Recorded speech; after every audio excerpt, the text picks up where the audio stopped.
السلام علیکم، کیسے ہیں آپ سب؟ امید کرتی ہوں آپ سب ٹھیک ہوں گے۔ بسم اللہ الرحمن الرحیم۔ ناول نیم جنت کے پتے، رائٹر نیم نیم احمد، قسط نمبر 11۔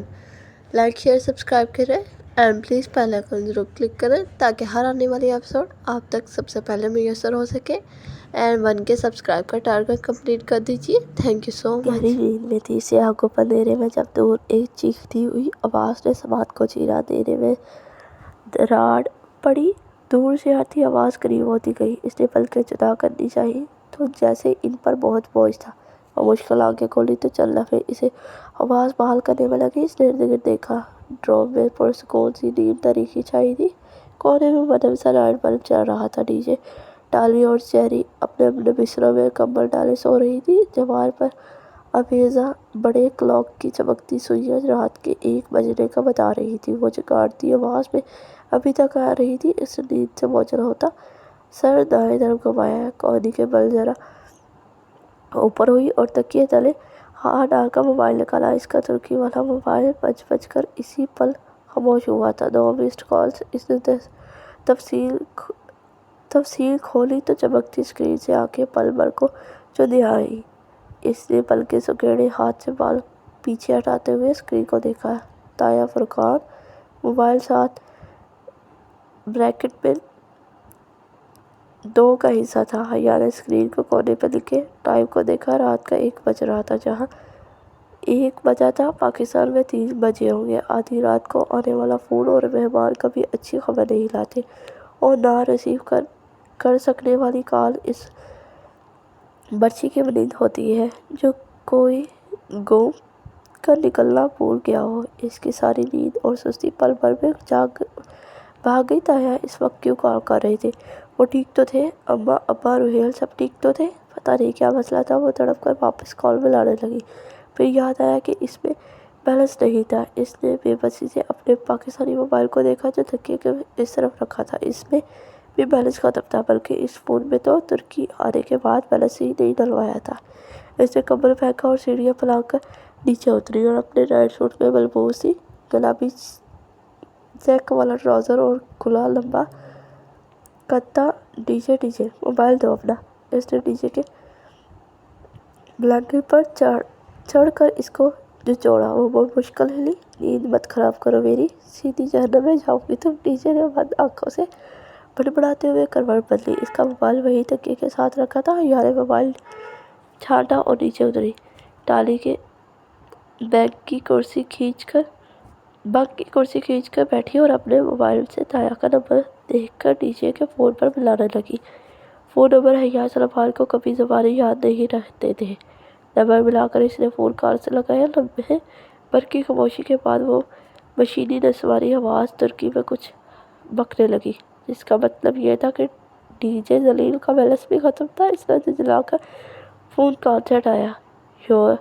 یورپی یونین کا سارا اسکالرشپ اسکالر اور جواہر میں شاپنگ میں اڑا دینے والیوں کے ساتھ یہی ہونا چاہیے تھا۔ اس پل فون پر پھر سے بجا۔ تایا فرقان کالنگ۔ اس نے جھٹ سے کال اٹھائی۔ ہیلو حیا، تمہارے پاس اس نمبر کے علاوہ کون سا دوسرا نمبر ہے؟ وہ تایا فرقان ہی تھے اور اتنے غصے سے بولے تھے کہ وہ کانپ گئی۔ جی کیا؟ حیا، میرے ساتھ بکواس مت کرو، مجھے بتاؤ تمہارے پاس دوسرا کوئی نمبر ہے؟ وہ نیند سے جاگی تھی اور کبھی بھی اتنی حاضر دماغ نہیں رہی تھی، مگر ساری بات سمجھنے میں اسی لمحہ نہ لگا۔ ارم پکڑی گئی تھی۔ ارم آدھی رات کو کسی سے فون پہ بات کرتی پکڑی گئی تھی؟ نہیں تایا ماں، میرے پاس یہی ایک نمبر ہے۔ اور دوسرا یو فون کا جو آپ کے پاس آلریڈی ہے؟ تمہارے پاس موبی لنک کا کوئی نمبر نہیں ہے؟ نہیں تایا ماں، آپ بے شک ابا سے پوچھ لیں، یہ نمبر ان کے نام ہے اور میں نے دوسرا نمبر رکھ کر کیا کرنا ہے؟ اچھا ٹھیک ہے۔ انہوں نے گھر سے فون بند کر دیا۔ اس نے گہری سانس لے کر فائل کان سے ہٹایا اور دوسرے ہاتھ سے چہرے پہ آئے بال سمیٹ کر پیچھے کیے تو ارم فرقان ازگر پکڑی گئی تھی۔ میری ارم بھی تو ہے، مجال ہے جو بنا سر ڈھکے کبھی گھر سے نکلی ہو۔ وہ ارم کے لیے متعصب بھی تھی اور فکر مند بھی، مگر دور اندر دل کے اس پوشیدہ خانے میں جو کوئی شخص دنیا کو نہیں دیکھتا، اسے تھوڑی سی کمینی سی خوشی بھی ہوئی تھی۔ بہت اچھا ہوا تایا، ابا اس دور کے خانے میں کسی نے کہا تھا۔ اب تو آپ کو بھی معلوم ہو گیا ہوگا کہ دوسروں کی بیٹیوں پہ انگلیاں اٹھانے والے لوگوں کے اپنے گھروں پہ وہ انگلیاں لوٹ کر آتی ہیں۔ بہت اچھا ہوا تایا ابا۔ صبح سویرے اٹھتے ہی وہ اسی کرتے ٹراؤزر پہ ایک ڈھیلا ڈھالا سا سویٹر اور شال لپیٹ کر دیا اسٹور آ گئی۔ بال اب اس نے کیچر میں باندھ لیے تھے اور اپنے گلابی کینچی چپل پہن لی تھی۔ اسٹور سے اس نے کارڈ خریدا، ریچارج کیا اور موبائل پہ اماں کا نمبر بلاتی باہر کیفے کے برآمدے میں بچھی کرسی پہ کھینچ کر بیٹھی۔ وہاں فاصلے پر گول میزوں کے گرد کرسیوں کے پھول پڑے تھے۔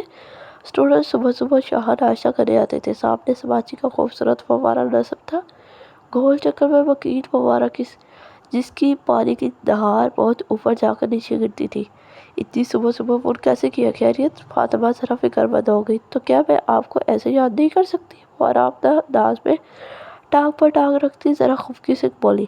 ہمارے پاکستانی ایکسچینج اسٹوڈنٹ ہمیں عموماً مس بیل دیتی ہے یا پھر SMS کر کے کال کرنے کا کہتی ہے، تو ہم کال بیک کرتے ہیں۔ اس لیے اگر وہ علیہ صبح خود فون کرے تو حیرت تو ہوگی نا؟ بس ابا خیریت ہی اتنی ہے، کیا کرے؟ غربت ہی اتنی ہے، کیا کرے؟ وہ کینچی ایپلوں میں مکین پیر جھالتے ہنس کر بولی۔ ہاں، یورپی یونان نے وہ ہزاروں یوروز کا اسکالرشپ تو کسی اور کو دیا تھا۔ فاطمہ کی تفصیل ختم ہو چکی تھی اور وہ اسی کے انداز میں بات کر رہی تھی۔ وہ تو رینی ڈیز کے لیے سنبھال کر رکھا ہے۔ کون سی رینی ڈیز؟ اسپرنگ بریک اماں، اور یہاں اسپرنگ بریک کے دونوں میں خوب بارش ہوتی ہے، اس لیے میں اور نیچے اسپرنگ بریک میں پورا ترکی گھومنے کا سوچ رہے ہیں، اور لگتا ہے آج کل آپ صاحبہ تائی کی کمپنی میں رہ رہی ہیں، صبح ہی صبح طرز کے جا رہی ہیں۔ اچھا سب کچھ چھوڑیں، یہ بتائیں گھر پہ سب خیریت ہے؟ ہاں سب ٹھیک ہے۔ طاہر فرقان کی طرف بھی اس نے ہاتھ سے ویٹر کو اشارہ کیا۔ وہ قریب آیا تو اس نے مینیو کارڈ میں بنے ڈالر پر انگلی رکھی، پھر انگلیوں سے وکٹری کا نشان بنایا تو وہ سمجھ کر واپس مڑ گیا۔ ہاں کیوں؟ کس نے کچھ کہا؟ نہیں، مگر رات آیا کا فون آیا تھا۔ اچھا آپ جا کر ان کو کہہ بتائیے گا۔ لو میں کیوں کہوں گی؟ فاطمہ الٹا خفا ہوئی، مگر وہ جانتی تھی کہ ماؤں کا بھروسہ نہیں ہوتا۔ لا کہو کہ وہ نہ بتائیے گا، پھر بھی اپنے اگلے پچھلے حساب سے کاتے وقت کسی نہ کسی موقع پر اس بات کا سوال کر ہی لیتی ہے، مگر ایک اچھی بیٹی کی طرح سے پوری بات باقی گوش گزار کیے بغیر ڈونرز کہاں ہضم ہو رہے تھے، سو ساری بات دہرا دی۔ بس سیرم کا میسج پڑھنے والا قصہ گول کر گئی۔ اچھا پتہ نہیں، ہمیں تو کچھ نہیں پتہ چلا۔ وہ کچھ دیر اسی بات پر تبصرہ کرتی رہی، پھر ایک دم یاد آنے پر بولی، لو میں بتانا ہی بھول گئی، مہوش کی شادی طے ہو گئی ہے۔ انہوں نے زاہد چاچا کی بیٹی کا نام لیا، جس کی نسبت کافی عرصے سے اپنے ماموں زاد سے طے تھی۔ اچھا کب؟ اسے خوشگوار حیرت ہوئی۔ ترکی آتے وقت سنا تو تھا کہ اپریل کی کوئی تاریخ رکھے گی، مگر اسے بھول گیا تھا، ہفتہ ہو گیا ہے رکھے ہوئے۔ جب بھی بات ہوتی ہے بتانا ہی بھول جاتی ہوں۔ پھر انہوں نے جو تاریخ بتائی وہ اپریل ان کی اسپرنگ بریک کے درمیان آتی تھی، تب تو نیچے اور میں عظیم ترکی کے سیر کر رہے ہوں گے۔ سمین کو بلایا تو ہے، مگر کہہ رہی تھی کہ اسکندر بھائی کی طبیعت آج کل خراب رہتی ہے، وہ نہیں آ سکے گی۔ میں نے کہا جہاں کو بھیج دو۔ اچھا ہے، ساتھ حیا بھی آ جائے گی، دونوں شادی اٹینڈ کر لیں گے، مگر وہ کہہ رہی تھی کہ مشکل ہے۔ اس نے فون کو کان سے ہٹا کر گورا اور پھر ہنس دی۔ اماں بھی کبھی کبھی لطیفے سناتی ہیں، وہ انتہائی غیر رومانٹک سے ماں بیٹا کہاں مانتے ہیں ایسے رومانٹک ٹرپ کے لیے۔ اس نے سر جھٹکا کر موبائل کان سے لگایا۔ فاطمہ کہہ رہی تھی، ایک تو تمہاری پھوپھو بھی کوئی بات غیر ممم نہیں کرتی، بالکل۔ اس نے تائید کی۔ ویٹر نے چاکلیٹ اور رنگ برنگے دانوں سے سجے 2 ڈونٹس ٹیبل پر رکھے تو وہ الوداعی کلمات کہنے لگی۔ علم کے متعلق مزید جاننے کی فی الحال اسے طلب نہیں رہی تھی۔ بیوقدہ پھر بیوقدہ۔ اس روز وہ شام میں جلدی سو گئی تھی۔ عشاء کے بعد آنکھ کھلی، کچھ دیر پڑھتی رہی، پھر روہیل سے اسکائپ پہ گھنٹہ برباد کیا اور اس ترکی کا سفر نامہ سنا کر خوب بور کیا۔ اور اب بھوک لگی تو کچن میں آئی تھی۔ نیجا نے آلو مٹر بنایا تھا جو سالن کم اور کوئی گدلا پانی زیادہ لگ رہا تھا، جس میں مٹر، آلو اور پیاز تہ رہے تھے۔ وہ ناک چڑھاتے ہوئے اسے مغلوبے کو گرم کرنے کے لیے پلیٹ میں ڈال ہی رہی تھی کہ نیجا نے پیچھے سے آ کر بتایا کہ اس نے حالے اور انجم باجی کے ساتھ بیوقدہ جانے کا پروگرام بنا لیا ہے اور کل 6 بجے کی کورسل شٹل پکڑنی ہے۔ بیوقدہ پھر بیوقدہ! وہ اوون کا دروازہ بند کرتی چونک کر پلٹی۔ پل بھر میں اس کی آنکھوں میں ناگواری سے بٹ آئی تھی۔ حالے اور انجم باجی نے پروگرام بنا کر مجھ سے پوچھا تو میں نے حامی بھر لی۔ پانی کی بوتل کو کھڑے کھڑے منہ سے لگاتے ہوئے نیجا نے شانے جھکائے۔ اور یقیناً میری طرف سے بھی حامی بھر لی ہوگی۔ بالکل، میں کوئی نہیں جا رہی بیوقدہ۔ میری طرف سے انجم باجی کو انکار کر دو۔ وہ پلٹ کر چیزیں اٹھا پیچ کرنے لگی۔ انداز میں واضح جھنجھلاہٹ تھی۔ کیوں؟ اتنا خوبصورت جزیرہ ہے، مجھے نہیں جانا ادھر، بس کہہ دیا نا۔ اور ریفریجریٹر کا اوپری فریزر کھولے پیکٹ ادھر ادھر کرنے لگی۔ بالوں کا ڈھیلا جوڑا اس کی گردن کے پشت پر جھول رہا تھا، مگر کیوں؟ وہ عبدالرحمن پاشا کا جزیرہ ہے اور میں اس آدمی کی شکل بھی نہیں دیکھنا چاہتی۔ اس نے روٹیوں کا پیکٹ نکال کر فریزر کا دروازہ زور سے بند کیا، پیکٹ میز پر رکھا، جمی ہوئی 2 روٹیاں نکالی اور پلیٹ میں رکھی۔ ان میدوں کی بنی ترک روٹیوں کا نام انہیں معلوم نہیں تھا، بس دیا اسٹور پہ اور فریزر میں نظر آئی تھی، اور اتنی سمجھ تو انہیں تھی کہ انہیں مائکرو ویو میں گرم کر کے کھاتے ہیں۔ تب سے وہ یہی روٹیاں کھا رہی تھی۔ نیجے اس کی روٹی اوون میں رکھنے تک سکتے سے باہر آ چکی تھی۔ عبدالرحمن پاشا، اور جس کا ذکر ہماری ہوسٹ آنٹی نے کیا تھا؟ ہاں، وہی کرمنل اسمگلر۔ مگر اس کا کیا ذکر ہے؟ کیا ذکر؟ حالے نے کہا تھا کہ حالے کو چھوڑو، میں سب بتاتی ہوں۔ پہلے کیچپ لاؤ، پھر انجم باجی کو کال کر کے کل کا پروگرام کینسل کرو۔ کھانا کھا کر وہ دونوں باہر آ گئی۔ رات گہری ہو چکی تھی۔ وہ دونوں نے 19 سویٹر پہن رکھے تھے۔ وہ ڈروم بلاک سے نکل کر باتیں کرتے سبزہ زر پر چلتی گئی۔ پہلے نیجا نے انجم باجی کو فون کر کے معذرت کی، اور جب اسے لگا کہ وہ ذرا ناراض ہو گئی ہیں کیونکہ ان دونوں نے خاصی پاکستانی حرکت کی تھی اور ترکی میں کمٹمنٹ توڑنا بہت برا سمجھا جاتا تھا، اس پاکستانی حرکت کو سنبھالنے کے لیے حیا نے فون لے لیا اور انہیں بتایا کہ اس کی پھوپھو نے کل اسے اس کی فرینڈ کو اپنے گھر انوائٹ کیا ہے، انجم باجی اس کی دعوت قبول کر کے اب کے ساتھ چلیں۔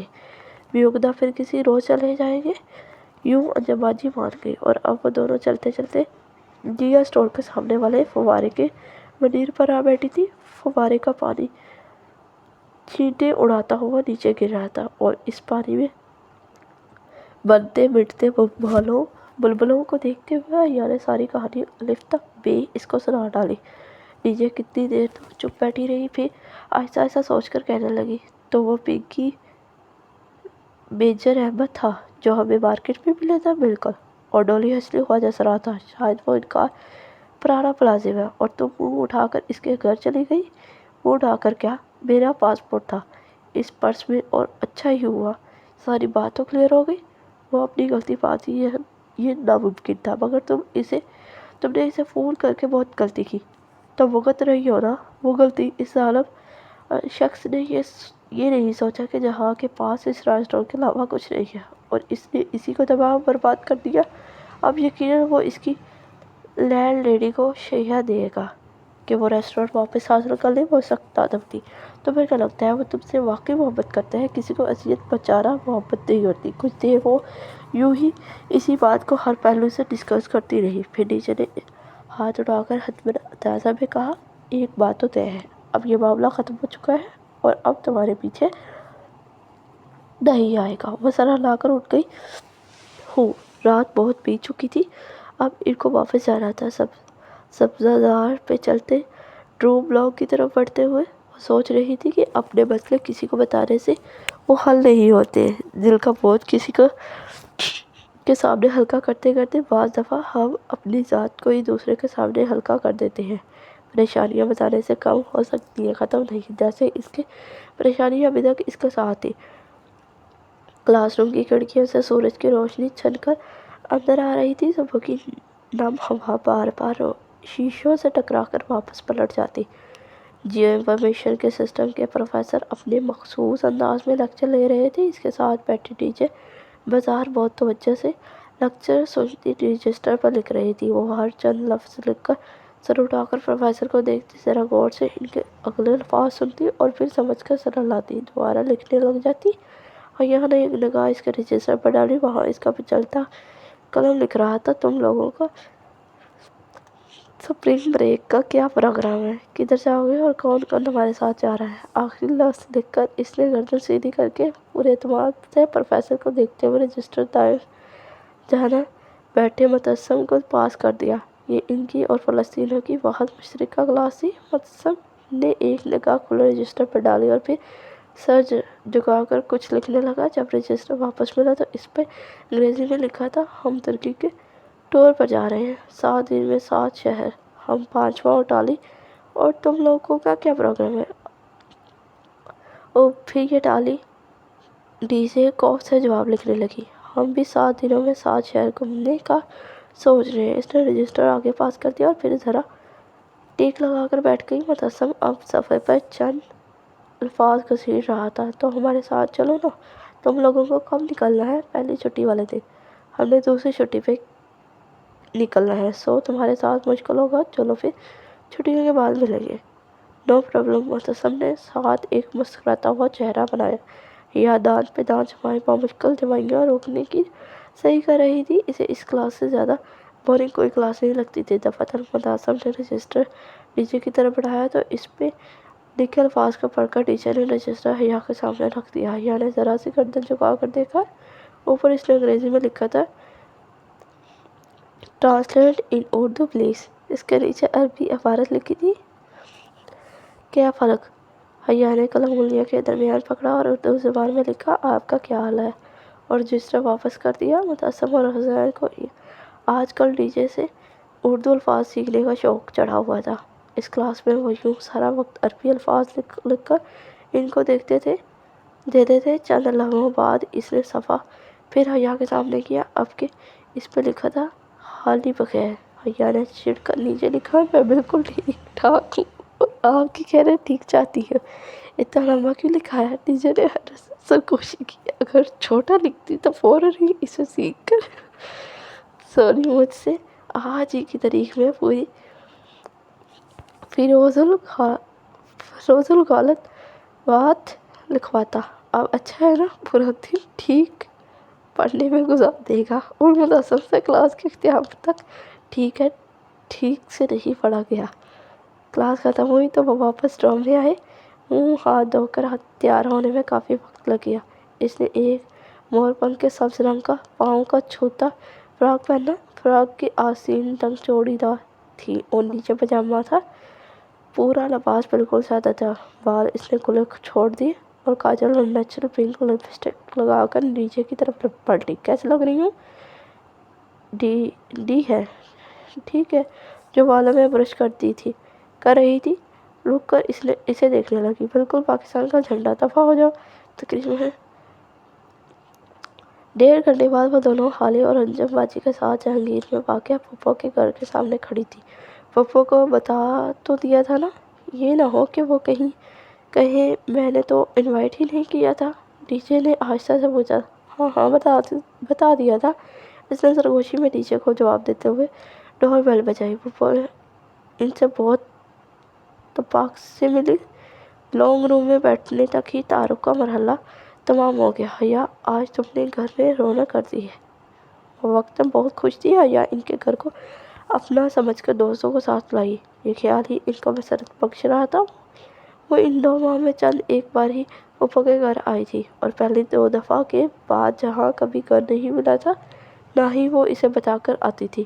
اس دفعہ تو اس نے بالکل بھی نہیں بتایا۔ وہ اندر ہی اندر سے خود کو اس کا مجرم سمجھ رہی تھی۔ اس کے ٹوٹے بکھرے ریسٹورنٹ کو یاد کر کے وہ اکثر خود کو ملامت کرتی تھی۔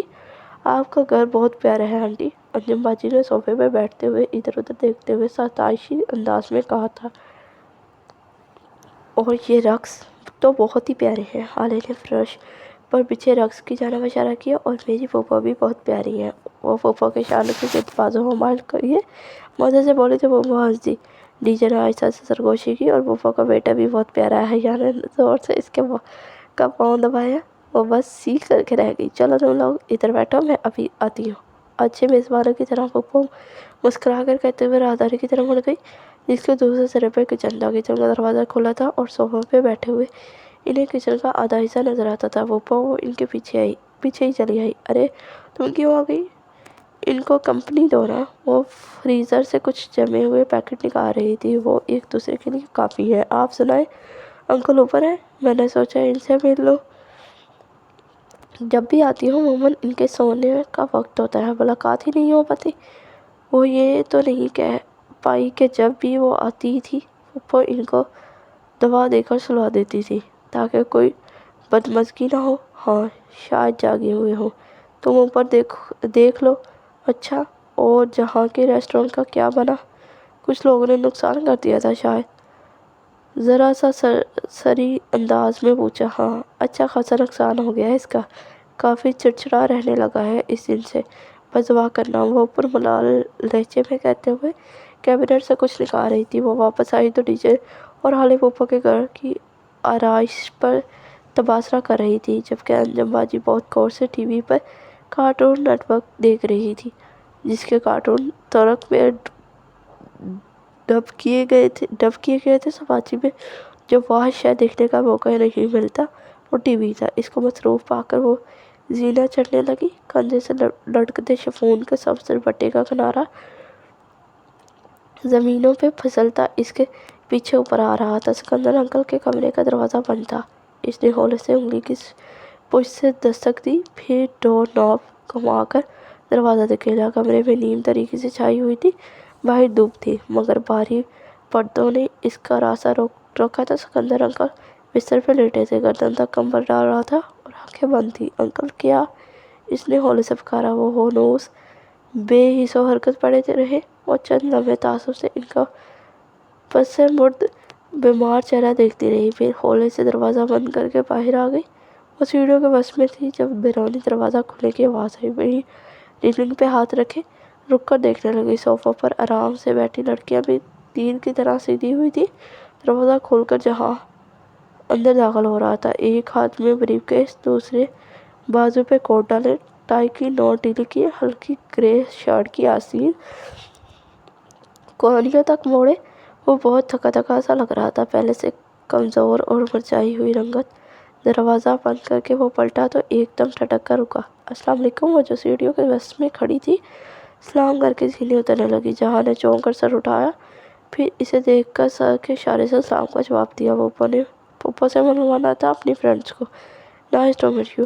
بغیر کسی مسکراہٹ کے اس نے کھڑے کھڑے مروت کہا، اور جواب کا انتظار کیے بغیر انہی سنجیدہ تاثرات کے ساتھ کچن کی طرف بڑھ گیا۔ یہ انجم باجی نے سوالی نگاہوں سے اسے دیکھا۔ پھوپھا کا بیٹا جہاں؟ وہ قدرے خفت سے تعارف کرواتے ہوئے آخری زینے اتر کر صوفے پر آ بیٹھی۔ وہاں سے کچن کا آدھا منظر دکھائی دیا تھا، جہاں کا گوڑ راہداری میں لگے سٹینڈ پہ لٹکا تھا اور بریف کیس کاؤنٹر پہ۔ وہ خود بھی کاؤنٹر سے ٹیک لگا کر کھڑا، پانی کی بوتل منہ سے لگائے گھونٹ بھر رہا تھا۔ ساتھ ہی پھوپھا کیبنٹ سے کچھ نکالتی دکھائی دے رہی تھی۔ گھر چھوٹا تھا اور راہداری مختصر، سو کچن میں گفتگو کرتے افراد کی آوازیں صاف سنائی دیتی تھیں۔ نہ زبان چلتی۔ وہ بوتل رکھ کر ان کی طرف متوجہ ہوا۔ منصدی۔ جواباً وہ ذرا کھڑے انداز میں درشتی سے ترک میں کچھ بولا تو ڈی جے سے کچھ کہتی حالے نے چونک کر کچن کی طرف دیکھا، جہاں پھوپھا نے تنبیہ نگاہوں سے اسے گھورا۔ اس نے جواب میں خاصی تلخی سے کچھ کہتے ہوئے بوتل میز پر رکھی۔ حالے نے قدرے بے چینی سے پہلو بدلا۔ حیا اس کے چہرے کے الجھے تاثرات بغور دیکھ رہی تھی۔ وہ کچھ دیر بعد ذرا سوچ کر بولی، حیا اسکلار اسٹریٹ میں آج لیویز پر سیل لگی ہے، وہ چیک نہ کر لیں؟ اٹھنے کا ایک بہانہ۔ حیا گہری سانس لے کر کھڑی ہو گئی۔ ڈی جے اور انجم باجی بھی کچھ